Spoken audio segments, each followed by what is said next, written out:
We have a 5-person lottery-style open mic tonight, as every night. There are a lot of names in this durian, and I'm going to pull out 5 of them. I'm told it's a durian. I didn't know that, but it is, apparently. It's very spiky. So I'm going to pull out 5 names at random, and those people will get to read their poems. Poetry does induce feelings, so do take care of yourself. If you need to step out, take a breath, use the restroom, whatever, we just ask that you do so respectfully of the folks who are on the microphone.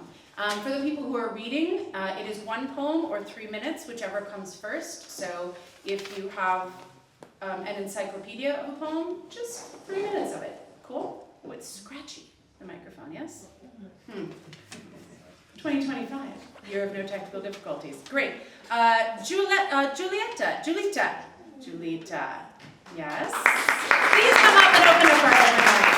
Oh, she's visiting, she's Canadian. She's visiting us from out of the country, so extra applauses.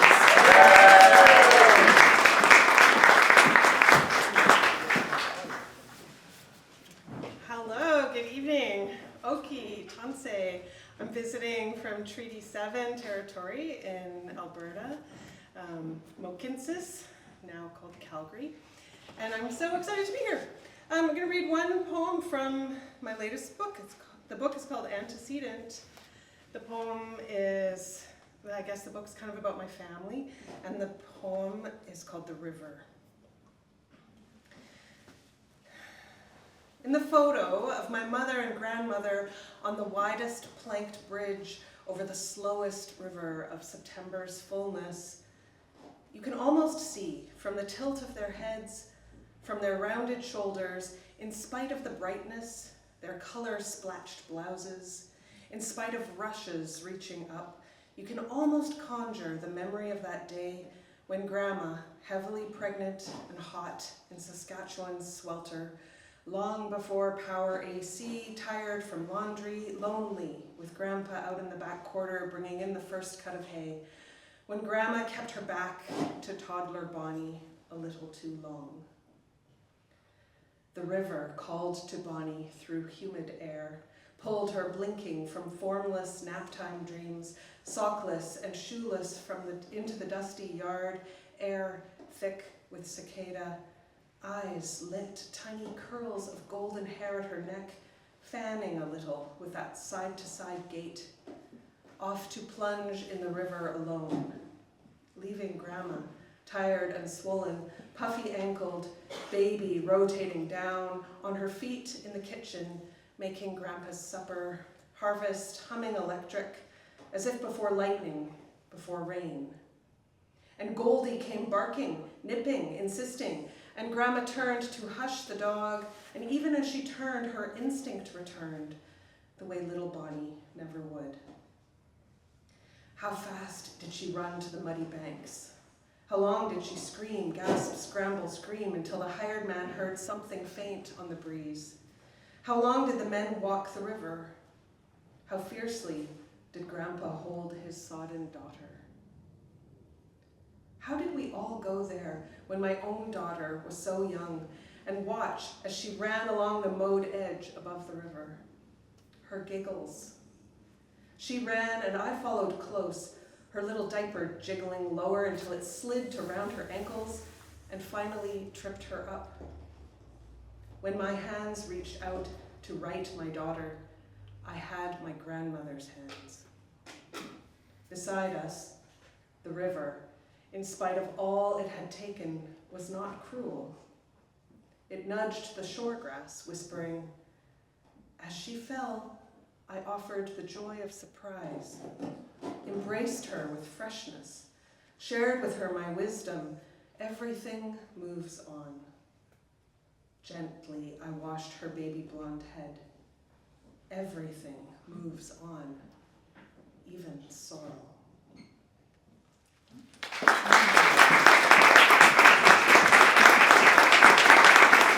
Many, many applauses for Julita visiting us here.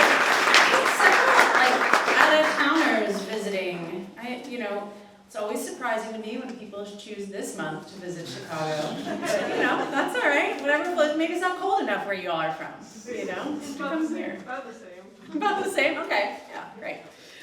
All right, let's see, who's gonna be next? It is BKH. BKH. BKH is a tall person. I'm gonna make the microphone higher, but keep applauding. Keep applauding.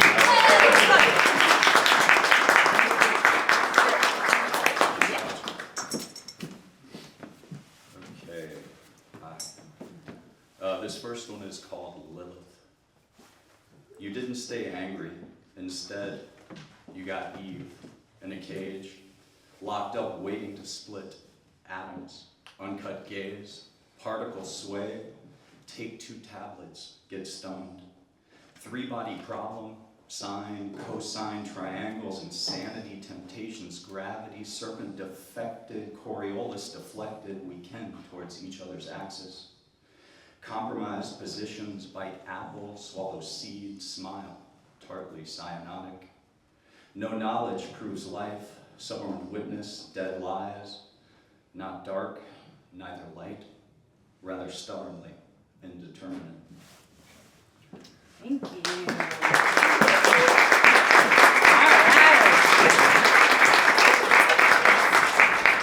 I will now remember to make the announcement that I was supposed to make, which is that two things. We have a live stream going on, live stream happening at home. Let's say hi to everybody at home. Hello, everyone at home.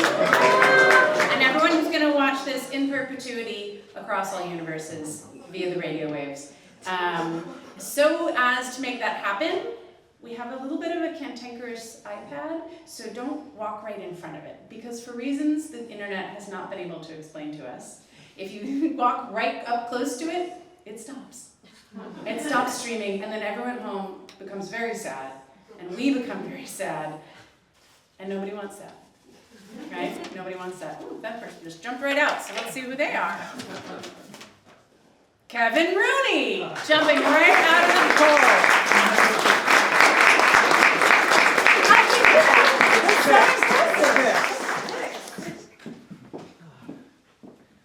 Good evening.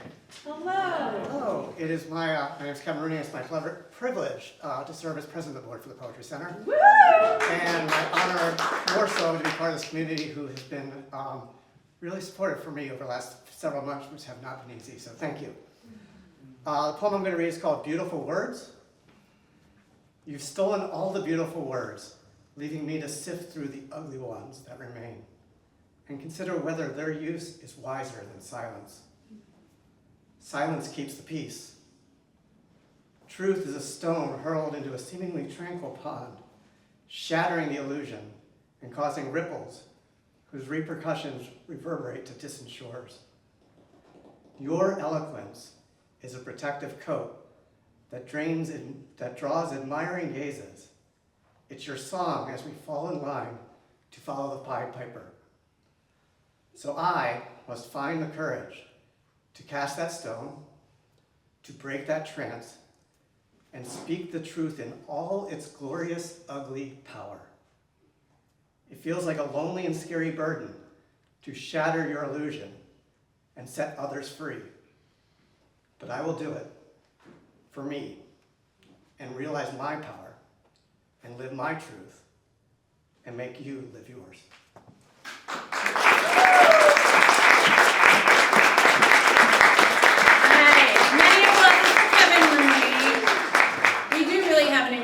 And everybody says that, but most people are lying. But we actually, it's just true. Sorry, I forget things are being recorded sometimes. All boards of directors are truly special and wonderful in their own way. But we have a particularly resplendent and incredible board, and we're very, very grateful to them. All right, next up, we have Annie Considine. Annie.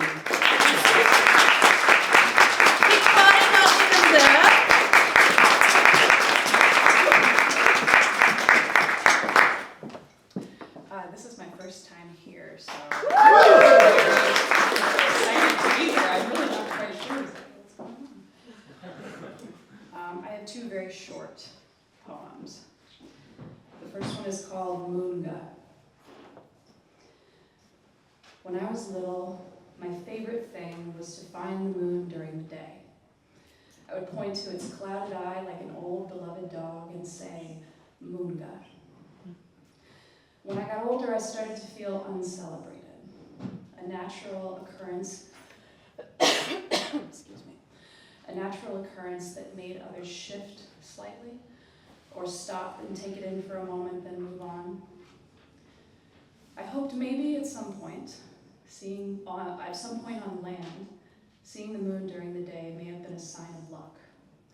I wondered if there was an old story involving a rabbit and a coyote. But more often than not, it was something to fear. I sit at my desk now on the 45th floor, watching the fairies pass below and not see me, invisibly shifting the lives of people I don't know. I just wanted to go home. Thank you, Anne.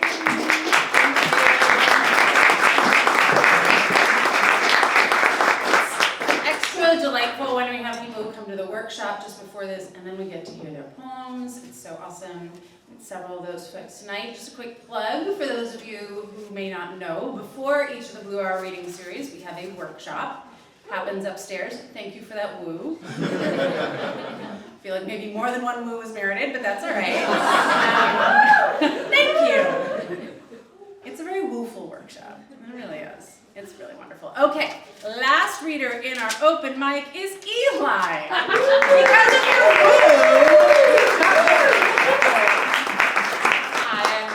The preview was the woo you just heard. It's really lovely to be here. I also just want to plug the calendar one more time, which is something I was lucky enough to have a hand putting together. If you want to know where to do your open mics like this one, it's a lovely list that will take you all over Chicago to some really cool places and people. I think everyone up here has been commenting on what a crazy time it is to be alive. So I'm going to give my little missive of hope. This is a prayer I've been working on. The holy now, full of milk, all smiles and passenger seagulls with their delicate ear nicks. When it tickles, she shakes her head, forgets her footsteps, begins to float.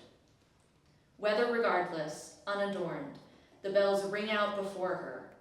This blinking, short-sighted symphony is always on, and the children can catch her, but most adults can't.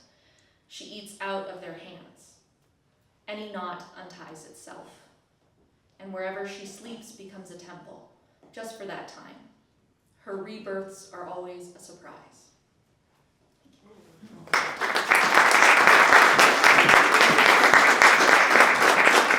Many applauses for Eli and everybody in the open mic. Thank you.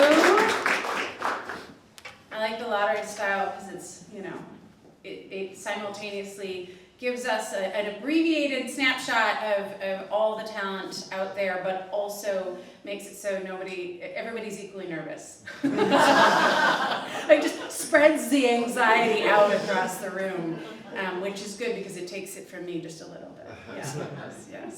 I'm not anxious at all about our two featured readers tonight. Very, very excited to hear from Christian Collier and Maya Marshall. I was thinking a little bit about these two poets and their work kind of in conversation with each other, and we'll of course have a chance to hear that in the next few bits of our lives. But I was thinking about so much of what these two poets are writing about has to do with, I feel like, grief as a portal to something else. And sometimes it's like grief that brings you right back to grief. And sometimes it's grief that takes you over here to joy, and sometimes it's grief that takes you into like hilarity somehow. And sometimes it's not grief at all. It reveals itself as something else. And that is to do with their lives and their lineages and their families and their roots and everything that emerges from that. And so I am really excited about how these poems are going to kind of web together for us tonight. We're going to start by hearing from Christian. I will read his actual factual bio. Christian J. Collier is a Black Southern writer, arts organizer, and teaching artist who resides in Chattanooga, Tennessee. He's the author of Greater Ghost, published by Four Way Books in 2024. Did you bring books to sell? I got books. Yes, my friend. And Maya's goes, soup. It's going to be great. Book sales will be right over there. Okay, I'm interrupting myself. Greater Ghost, published by Four Way Books 2024, and the chapbook The Gleaming of the Blade, which was the 2021 editor's selection from Bowl City Press. His work has appeared or is forthcoming in The Atlantic, Poetry, December, and elsewhere. A 2015 Loft Spoken Word Immersion Fellow, he is also the winner of the 2022 Porch Prize in Poetry and the 2020 Pro Forma Contest from Grist Journal. Please give a big, warm Blue Hour welcome to Christian Collier.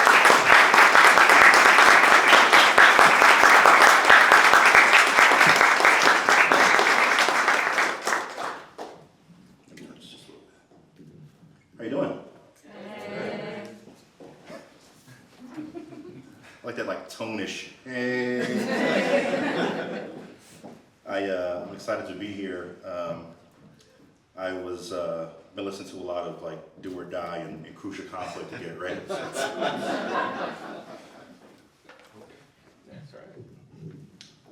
All right.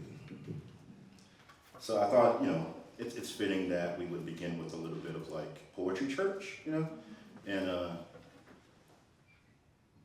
if you've never been to poetry church, one, I don't believe you,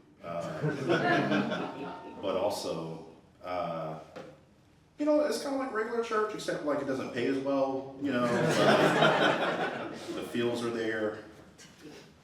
So this is a poem called The Compliment, and all you basically need to know about, if you're Christian, what is a compliment? Just think of like a night prayer, right? That's all you need to know. All right, boom. The compliment. All right, pause. So this is a thing down south, but maybe not up here. Do you guys know what haints are? No. Okay. All right. So all you need to know, this is haint 101. All you need to know is just a ghost. Just ghosts, right? Okay. Boom. All right. Now we're ready. The compliment.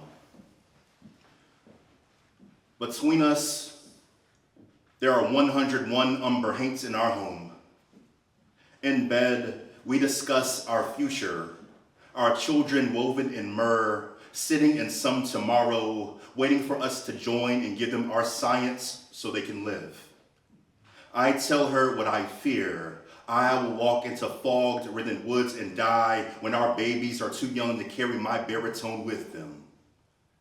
I will become the almost stranger they hear their mother's prayers paint the night sky for. The Lord giveth, and the Lord taketh parents every day. Love is no shield against his mighty ginger hand or will. Even language passes away. Even the bouquet of vowels and syllables collected each year can be swept from the scaly floor of the tongue. All stories end in death. If we are honest with ourselves and how the world works, if I am being honest, when I eventually hear my love sleeping by my side, I the gloom, whisper to God, ask that he spare me the escape, the emptying out of the marigold light for many years.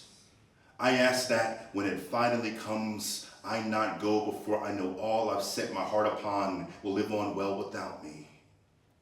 I ask him to forgive my selfish maw for having the nerve to call out his name and flood his holy ear with the word more.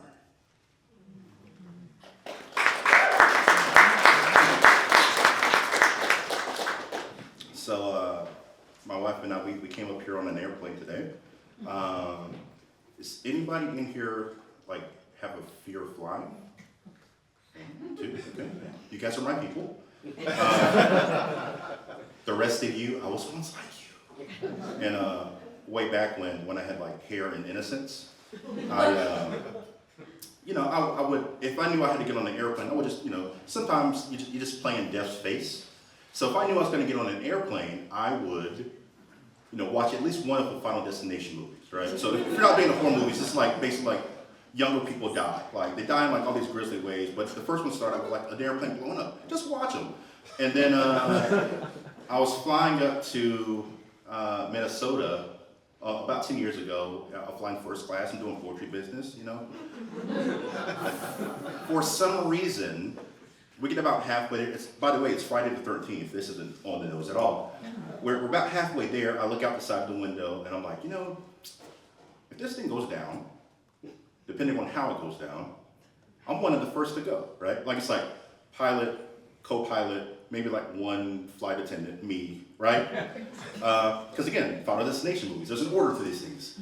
So I'm like, but what do you do? Like, what do you, if you know the plane's going down, like the mask falls, like the flight attendant's crying, you know you're not gonna make it. What do? You know? So I'm like, do you call your loved one, right?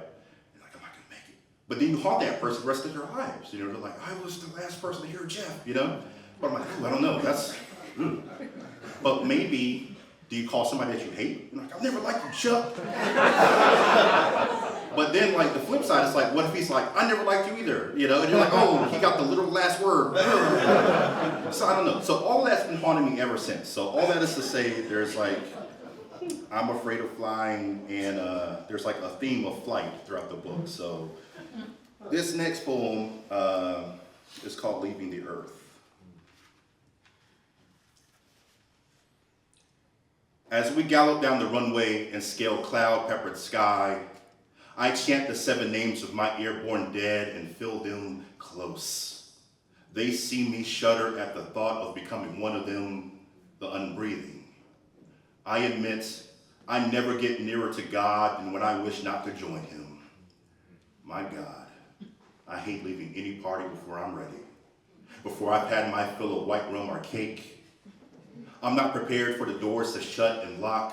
I have so loved this sun-groomed globe, each minute bit I've been served, I fear letting go. Being snagged from it like a sailfish snared through the mouth and yanked from its saltwater bath.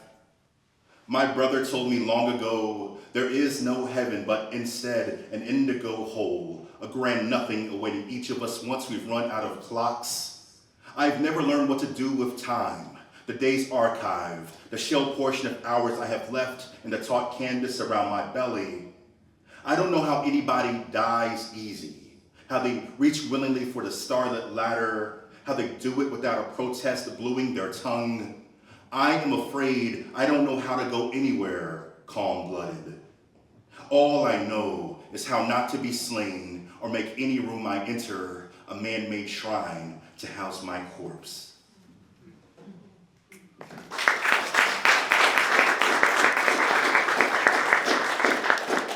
Thank you.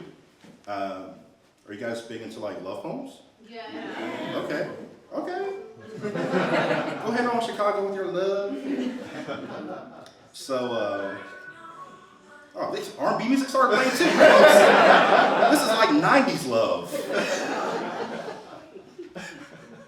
So, the next 2 poems are love poems, but because it's me, they're like, well, one of them, I don't know. One of them's like well, I don't know, so like a duende love poem, right? It's got like, some good feel, some not so good, I don't know. So I mentioned being afraid of flying. By the way, this is Michael's son, everybody. He's a poet extraordinaire. You guys should get to know him if you don't already know him. I was on an airplane getting ready to, unbeknownst to me, to meet Michael in New Hampshire. And I'm on this airplane, and we were on the tarmac forever. Then we finally take off. There's a storm, so like the pilot jumps on. He's like, "Yo, we're gonna fly over the storm." I said, "Wow, I didn't know that was possible." So we fly, and there's these kids that are just like raising hell behind us. They're like 5 years old. You know things get real when kids who have no concept of death get quiet. You know what I mean? Like they're like, "Oh no, like I might not have a body after this." So that was the impetus for this poem. This is called Beloved. We were riding the back end of a Charlotte thunderstorm, sailing through a galaxy of black and ash, lightning blooming briefly around us when it struck me.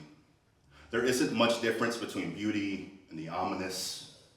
Then, as the 5-year-olds behind me chanted about their hunger, it occurred to me, if God in his millennial pink heaven above wished it so, those dancing bolts could cleave the plane's abdomen and chuck us from the sky. If that were to happen, you would have sent me off into the unknown all souls someday arrive in, knowing, without question, I was loved, holy. The way a famished fire washes over a building's flesh and marrow. You baptized me even before I boarded. You gave me 5 white envelopes I folded and placed in my jacket pocket, each containing a letter you penned to remind me, no matter where I went, no matter if the plane plowed into some simple marvel of the earth ending, all of us aboard in one deafening stroke, I was divined by you. Made angel already.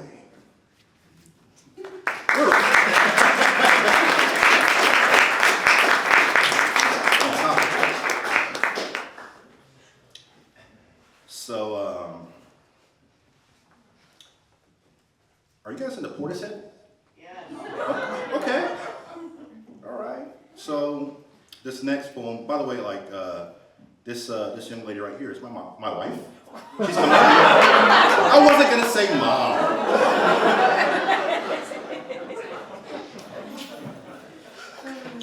I have it more together than I promised. But this is my wife. She's had the chance to join me up here, and for a long time after I wrote this poem, she was like, "That's my poem." And I've never read this, I've never read this actually since I turned the final manuscript in and all of that. So I'm gonna read it for you guys. So exclusive. And whoever keeps putting that R&B music on, if this song comes on, I won't be mad at it. It'll be right on the nose. But Portishead, off their first album, Dummy, has a song called Glory Box. And if you don't know, that's your homework assignment. And the chorus is, give me a reason to love you, right? So here we go. After we made love for the first time atop the wine of my old mattress, I filled the room with the slow swell and strut of Portishead's Glory Box. Beth Gibbons delicately crooned the first 7 words in the chorus to some faceless, nameless being. Perhaps those lyrics wedged inside you, your yellow marrow interpreting them as a quest born quietly that day. In the years that have followed, you've granted me reason after reason to pin the rough maroon fabric of my heart to the wall of yours. Not quite the right song, but you know. You have allowed me to believe time and again, you are the one the cherry canopy of my soul should forever shelter.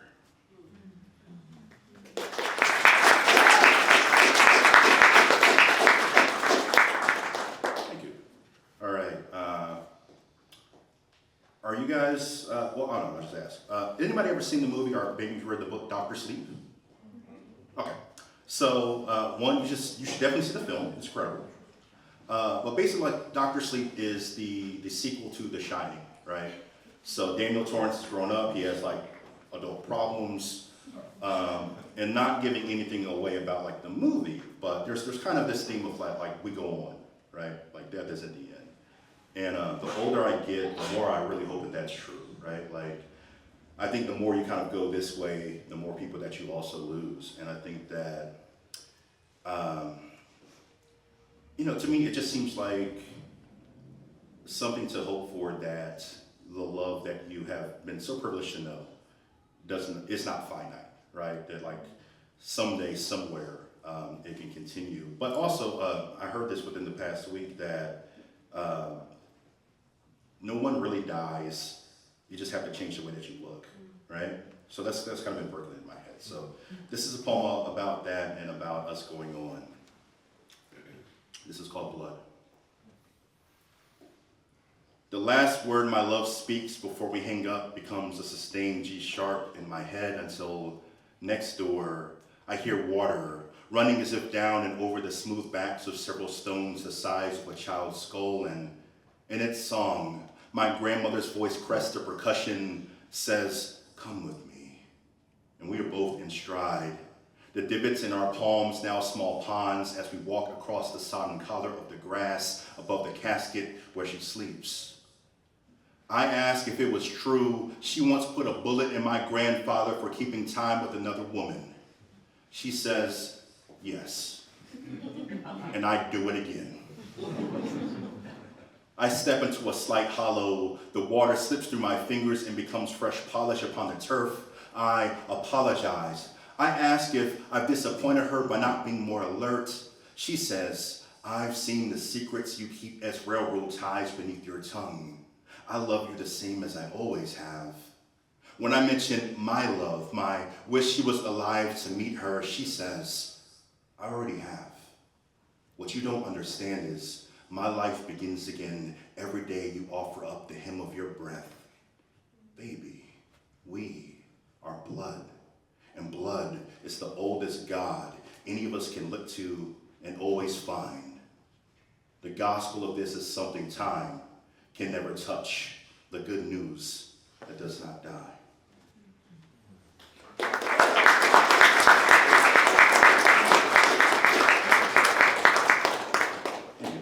All right, folks, I got one more poem for you. And I figured since we're in Chicago, Chicago is a haven for the blues, There's a musician called Blind Willie Johnson, and he had a song called Jesus Make Up My Dying Bed, right?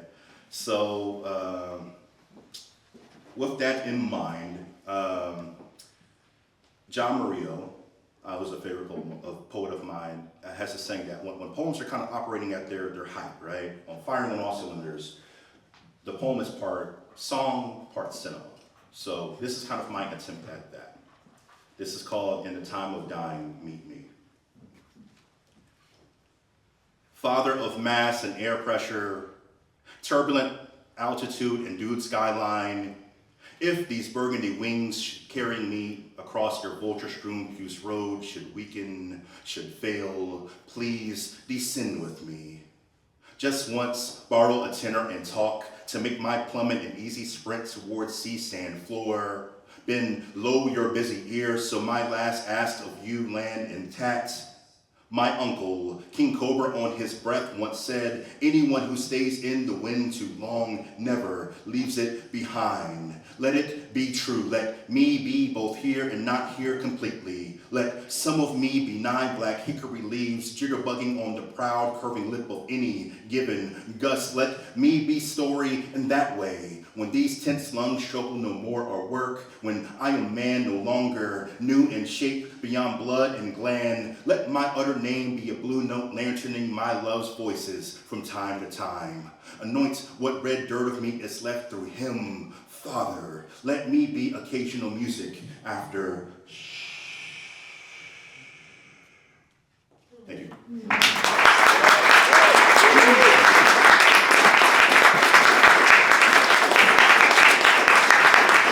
Collier, more applauses.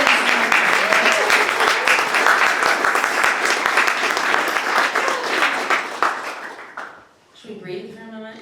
I feel like I was holding my breath through that whole last song. I don't know about y'all. Whew. All right. Very excited to bring up our next feature, Maya Marshall. Maya Marshall, a poet and essayist, is the 2024 winner of the Holmes National Poetry Prize and the author of All the Blood Involved in Love. She holds fellowships from MacDowell, Cave Canem, and Breadloaf. Marshall is the co-founder of Underbelly, the journal on the practical magic of poetic revision. Her poetry and prose have been published in Prairie Schooner, The Rumpus, Boston Review, and Best New Poets. She's an acquiring editor for Haymarket Books. Please welcome to the microphone, Maya Marshall.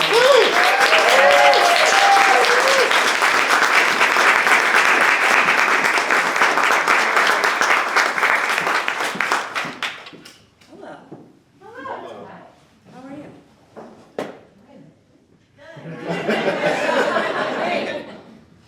I'm allowed to be nervous because I'm in front of you. Okay. The safety of the ocean over there. I'm gonna read poems. Let me start with thank yous and set a timer for myself. So as not to be a jerk.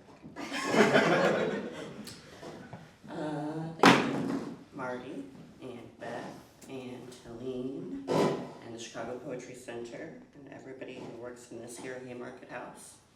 And to my friends, some of whom I've known since I was 18 years old. I'm 40, so that feels like a lot. All right, I wrote this book called All the Blood Involved in Love. This is what it looks like. Yeah, and it seems super appropriate to meet Christian through his poems just now, that are very much about the blood involved in love, very much about the various gods that we create.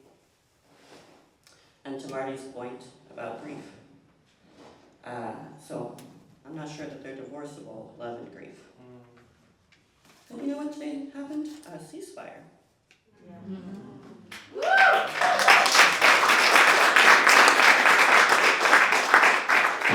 That is certainly the ceasefire as a result of the love of a whole lot of protesters. And of course the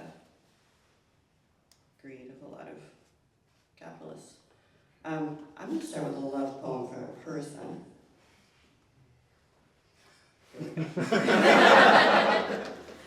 Love poem with homemade cookies. I'm nervous about writing about my kitchen. Sorry, this is a blackism. Black people, do you know what the kitchen of your hair is?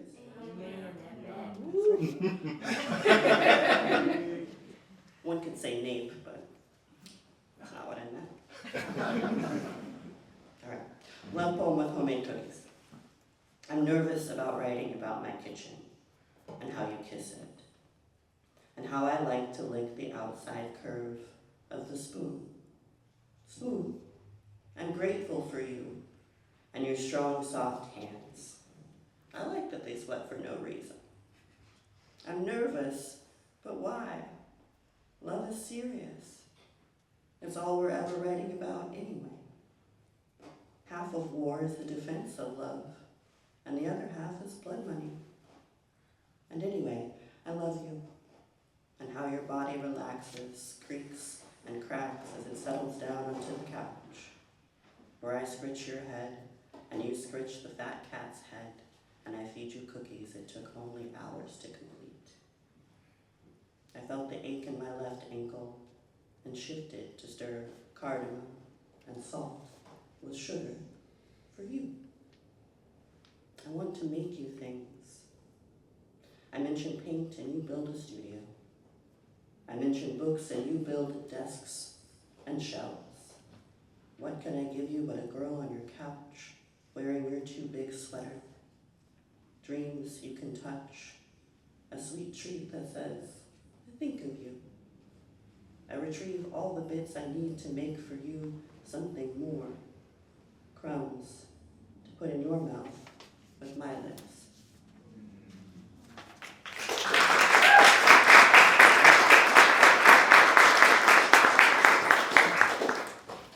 So we're going to have Trump again. And I already wrote some Trump poems, so here they are. Lavender Menace considers adoption. I'm so American I close my ports of nourishment with a bit of bread, a bourbon, a burrito bowl, a nipple, a penis I take in and in like oceans, our landfills. My belly and arms swell, striate like felled logs. Consider the common inclination to love into submission. Hush, baby. I do this for myself when I masturbate to fall asleep. I have been a woman for some time now, a uterine cavern, an acute sense of danger. I want to be a mother unlike my own, and I am ashamed to think I think so little of her resilience, her desperate love of me. I do not want to bear his child because I do not want to feel never alone. I'm so American. I dream of children discarded. What happens to a child detained? How many can I be a home to?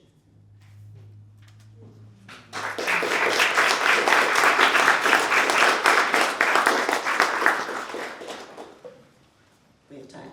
We have 15 minutes.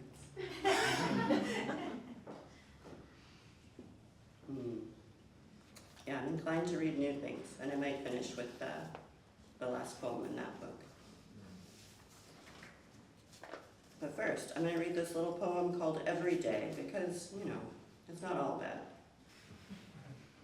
Every day. Today is nothing fancy. My mother lives. A simple pleasure. My cat makes biscuits on my knee. A woman I desire giggled with me, invited me to touch a whale. It was a beluga. I fell for a man I barely know, his delicious disdain, his persistent smile, flaking skin and mane. He said, chartreuse. And I said, lime, lime, lime. Cheshire. Enough. Everyone I love is enough today. Me and you, love, we're at a precipice. The rain is falling down, each drop turning, plummeting down like balloons and splaying, pow, pow, pow. My beloved says, in 1 to 300 days, 2 black holes will collide.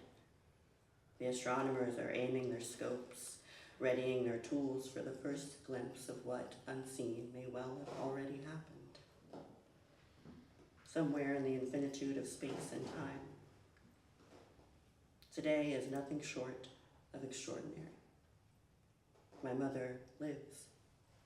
I fall in love in each separate way, only once, in all this space and time.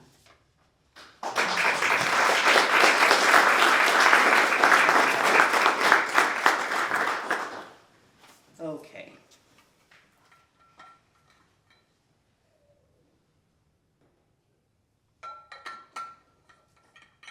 We have plenty of reasons to be upset. So, this is relentlessly grief-stricken and enjoying the end of spring flowers. Apocalypse meaning a great disaster. A simmering lobsters and a simmering pot. There's time to course correct, but group projects so often end in failure. I admit, the end of spring flowers brings me joy in this city forest, where summer reveals her toes in warm sunlight, where snow recedes and frost-tender marigolds seed-wade coneflowers. Transitions take so much. Take meaning require, meaning dues, meaning something dies so that something else might live. You don't need a list, but here's a gift. Knuckles. First blood. A mother's septuagenarian skin, a father's delayed understanding. Menopause. Human ash. Impotence. Pill bugs on their backs and other armors. Grief attends such parties. We all have jobs to do. All moves on. Praise moving on. I am relentlessly grief-stricken, and enjoying seems a crime. An infraction, a betrayal, seems ungrateful. What's the word for when you know your bounty, and it swells while your body doubles, shrinks with starvation, dehydration? For when your suburban sack race team sees a father hopping, heaving, having a cardiac event, and the race goes on, while your voice is choked, or you are screaming and your feet are tangled in your own burlap, and the screams you scream are drowned by glee while a hospital falls in on itself because a powerful military's bomb was aimed at it, and all of the children, pregnant women, elderly, infirm, healers die inside the rubble, while progress inches forward and recedes like a chest rising and falling, all breath moving forward until it ends. What's the word for that? We could all be justifiably furious at all times, but our nervous systems would fail. The flowers are blooming in the winter now and dying instead in spring. This sane dynamic. Let fall all spent leaves and hopeful seeds. Let soil rest and detritivores feed. Let storms calm and sustenance return the birds' ancient migrations. Thoughts and prayers. Limp to a crowd and sway it. Call a tulip a totem. Call a genocide a genocide. let us think of nothing else but flowers and the limp bodies of children. Lay a rose next to a corpse and name what it takes to make each one live. See the pallor and ash against the hue of a petal, note the tender lip turned to hard and the petals slow crinkling. I am relentlessly grief-stricken. The last gasp of man's place in nature calls me to the forest preserve, manicured and nursed by volunteers, and I trust the muscles of my thighs, the arches in my feet, and watch the cardinal flit, watch as dusk descends, in the late evening as the spring turns to summer. I know time will go on. Summer, then autumn will come. I will love the sapling of friendship. I will love the scarred limb on a family tree. I will love the dying root for all it has absorbed and let pass. I am grief turned fractal. Let fall the petals to the mouths of millipedes. Let compost feed waking, dormant seeds. Long live the spring. The spring is dead.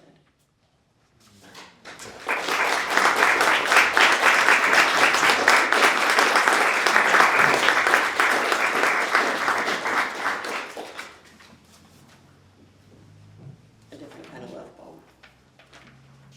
How we're doing? Can you hear me? Yes. Great.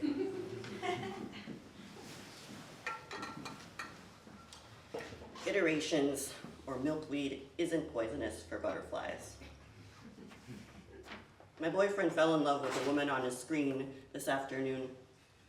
I showed him my boobs, and he fell back in love with me. The 25-year-old version of him wants the other woman, and whomever else wants him. Desire, fast and deep, may also be called an ever-filling void. Years ago, I jogged miles, 3 times a week, around a neighborhood where I didn't know anyone. Everyone I saw could disappear. I wouldn't notice. Call me customer. Call me transient. Every house I passed looked like anywhere I want to live. I wanted and wanted a house, a family, a house, a family, a home. I jogged past an elementary school, clucked at the chickens around the hutch in winter, cold air in my lungs, sweat under my hat. I jogged through the forest preserve, path and ponds. I drove south on the highway past murals. One said, "Things take a long time." It was right. In the city I loved, a Biafran man hollered at me on the street and followed me to the Middle Eastern grocery. My parents grew hopeful. He said I probably wanted to sell his story, asked to check my calves to prove I ran. That day I was waiting to hear if I had breast cancer. I was waiting for a connection with myself or someone else. I had a half a hope to become 25 again. The version who wore loud polyester and raced road bikes. I found milkweed in a park with a friend, a poet whom I love. He was mourning a cluster of his dead. And we walked along the river, watching aphids eat. We kept our feet moving as we aged. That's now, and the man who loves me, whom I love, has fallen through a tunnel in time into a fantasy affair with a woman on a screen. I fall in love with portals too, often. A woman in my memory clothes me. I keep half a mind on her hands and the other on her lips, and then I come home. Come with me, says my love. I found a ring for you. It's got a shard of dark carbon in its middle. Let's let it be the first in a series of iterations.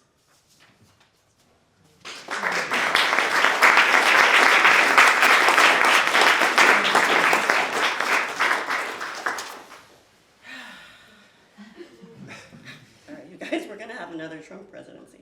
I live in Georgia. I lived here for a really long time, and a long time being like 19 years. I think that's a long time in a life. Oh, and all the time I've been alive, women have had to make a bunch of arguments for not wanting to have kids if they don't want to have kids. It's just wild to me. And now there's all these political arguments that need to be made, but I'm just going to talk about what I think an abortion ban is. An abortion ban is a body snatcher. an ethnic cleansing. The uterus is a cave, is an incubator, is a vault, is a self-destructing bomb, is a thoroughfare. Semen is an innocent bystander, and penises are just boys beating. A woman is a vestibule. A judge is a strict father, is Joseph, awed by his father's creation. Is Joseph relieved of fault? Is Joseph saving face? A woman is a support beam. A girl is a receptacle. A fetus without lungs is an unlucky horseshoe. A fetus and a homeless woman is an empty pillowcase. An embryo is a fingernail. A fetus is a jail. A woman who miscarries is a quarterback, executed point blank. A woman with a felony is insulation. An angry man with a staircase is a felony maker. A live birth with a dead mother is a school lunch. A stillbirth is a $20,000 bill. A pregnant black woman is a dead black woman. A black woman who miscarries is a dead crow. A state legislature is a vulture. A choice is a liability. A Planned Parenthood is a desert. A Planned Parenthood is an oasis. A woman is a treasure chest. A woman is a former voter. A uterus is a leash. A stillbirth is a tether. A 13-year-old is a child. Only that. A woman is a bloom. A seed is an explosive. Fertilizer is a shackle. A woman is a target. A uterus is a target. A felony is a target. So it's not an uplifting book.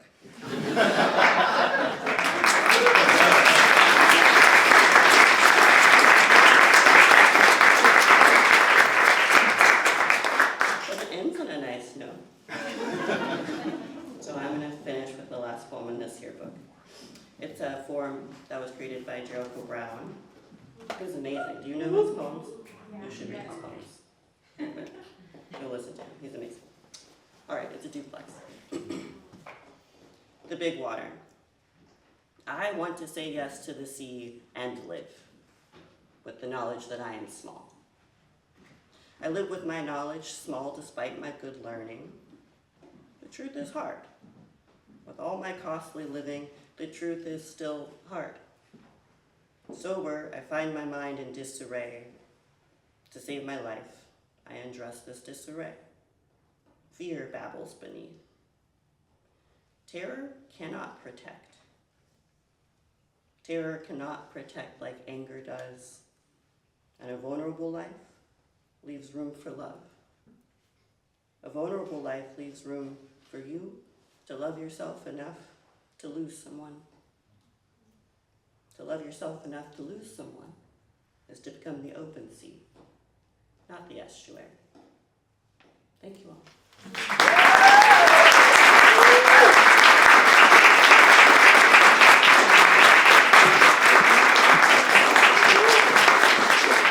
Applauses for Maya Marshall.